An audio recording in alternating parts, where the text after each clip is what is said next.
নমস্কাৰ ৰাইজ, পোনপ্ৰথমে মই আপোনালোক সকলোকে স্বাগতম জনাইছোঁ মোৰ অন্য এটি সৰু মিনি ব্লগলৈ। এয়া চকীসমূহ দেখিয়ে হয়তো গম পাইছে কিবা সভা অনুষ্ঠিত হ'বলৈ গৈ আছে। এয়া হৈছে আমাৰ মাৰ ঘৰৰ পৰিৱেশ। এয়া খুৰীদেউসকলে এনেধৰণে তামোল পাণ কাটি আছে, লগতে পাচলি চব্জি এনেধৰণে কাটি আছে, আৰু ৰান্ধনীসকলেও ইফালে ভাত বনাই আছে।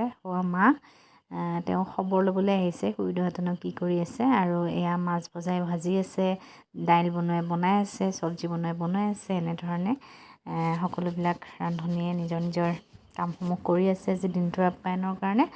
আৰু আজি হৈছে দেউতাৰ একেবাৰে চাকৰি জীৱনৰ অন্তিম মুহূৰ্ত, আৰু এনেধৰণে বিদ্যালয়তো আনুষ্ঠানিকভাৱে অভিভাৱক মণ্ডলী আৰু পৰিচালনা সমিতি আৰু সাতখলী গাঁওবাসীয়ে সকলোৱে মিলি এনেদৰে দেউতাক বিদায় দিবৰ বাবে আনুষ্ঠানিকভাৱে সভা পাতিছে। ইয়াত দেখিছে, আৰু দেউতাক আনিবলৈ আমি গৈছিলোঁ বিদ্যালয়ৰ পৰা, সেইকাৰণে আমাকো এনেধৰণে সম্ভাষণ জনাইছে। এয়া দেখিছেনে আমাৰ মহাপ্ৰভুক বহি আছে এনেদৰে, আৰু আমাৰ পেহী এয়া।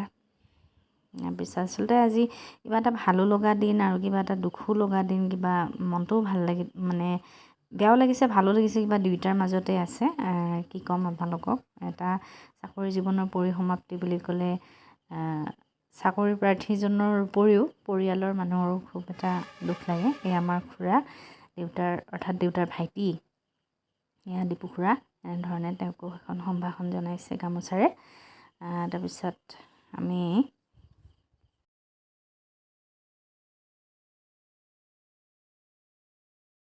এইখিনিতে দেউতাৰ এই বিদায় বেলাত উপস্থিত হোৱা সাংবাদিকসকললৈ ধন্যবাদ জ্ঞাপন কৰিছোঁ। তেওঁলোকে অশেষ কষ্ট কৰি আহি সাতখলী ৰাইজৰ মনোভাৱ জনাৰ বাবে। আৰু এয়া সাতখলী গোটেই ৰাইজ আৰু অভিভাৱক মণ্ডলী ছাত্ৰ ছাত্ৰী গোটেইখিনি আছে।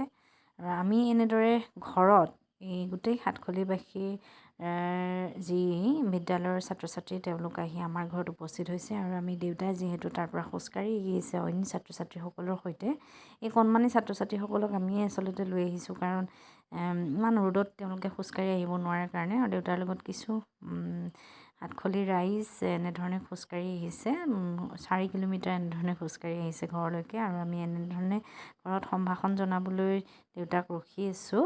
এয়া মায়ে ভৰি ধুৱাব, এনেধৰণে আগবঢ়াব ধূপ ধূনা লৈ পেলাই। এয়া সকলো ৰাইজ দেউতাৰ লগত আহিছে। খুব এটা ভাল লগা এটা মুহূৰ্ত আচলতে। মই যেতিয়া দেউতাক সেৱা কৰিছোঁ সঁচাই চকু পানী ওলাই গৈছে। আহি পদূলিত উপস্থিত হৈছেহি, আৰু নীতি নিয়ম মতে তেখেত আগবাঢ়িব। এয়া তেখেতৰ সহমৰ্মী বাইদেৱে তেখেতক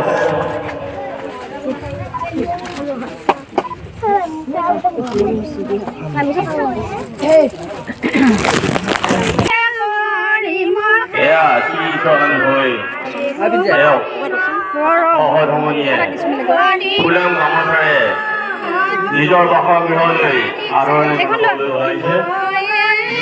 আৰু ইতিমধ্যে আদৰণি বাইদেউসকলে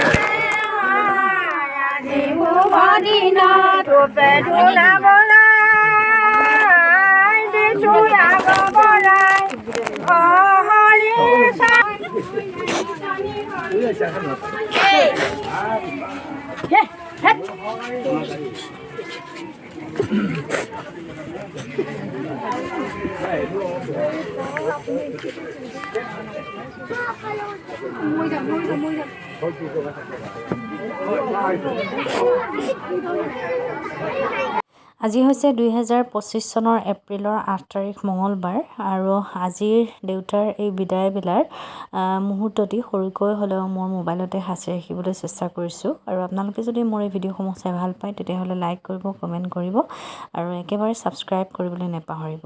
ধন্যবাদ।